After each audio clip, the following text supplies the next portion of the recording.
Hey, I want to talk about testimonies for a second. And this is coming up because someone said to a member of the church that I pastor, I can't believe your pastor's in recovery and he did all that stuff. And wow, like that's not what pastors are, like, you know? And that's just that statement is so much why testimonies are important.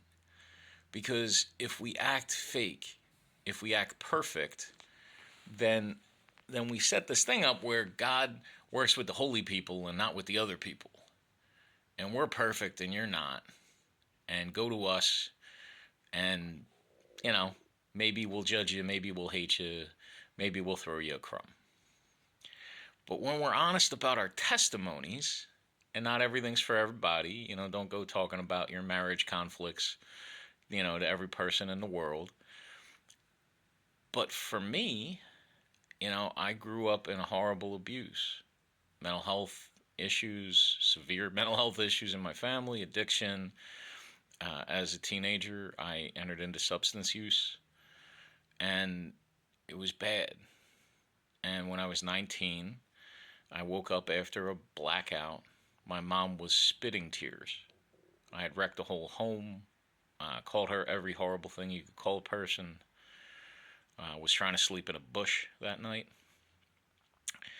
And I had been going to church for a year. I had not gotten high before church, and I would immediately get high after church, and I stopped stealing.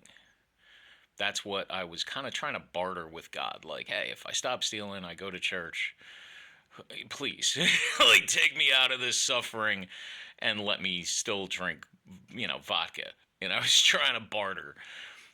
But after that year, I was suicidal, thinking that how much I had horrified myself and my mother.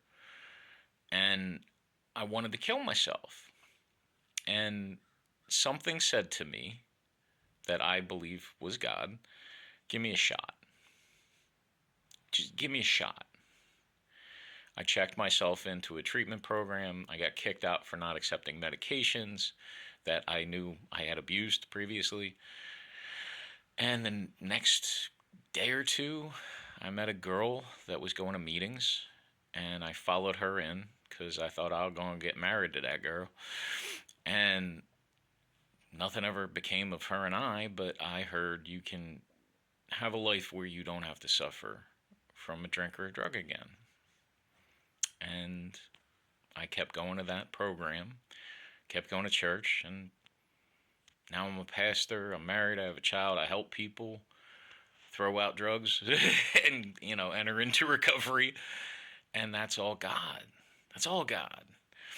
When we act perfect, when clergy or anybody, Christians, people of faith, whatever, act perfect, that doesn't help anybody.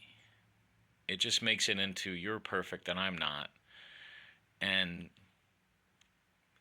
I guess there's no hope for me because I wasn't born perfect.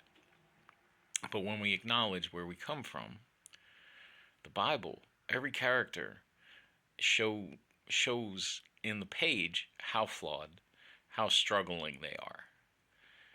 It's one of the only books, that doesn't, make their heroes heroic. That doesn't make their history perfect. It's flawed, it's messy, it's messed up. And God enters into it and makes people into miracles. God's still in the miracle business. And if you have a past, that's all right. On the other side of your past, God's going to help somebody through your story. And they're going to trust you because they're going to feel your realness. Real, recognize real. Don't trust people who act perfect. Don't trust people who act better than. That's not the Holy Spirit. That's not the Bible. That's a front. It's a front the same way it is in the street. It's the same way in the church. But when you encounter somebody that has genuine love and that is honest about their struggles, maybe they had a pretty amazing life compared to some of the things you've encountered. But they're real about their lives. They're real about who they are. That's who you want to be around. That's a testimony. You don't get the money without the test. Lady Miss Butts used to say.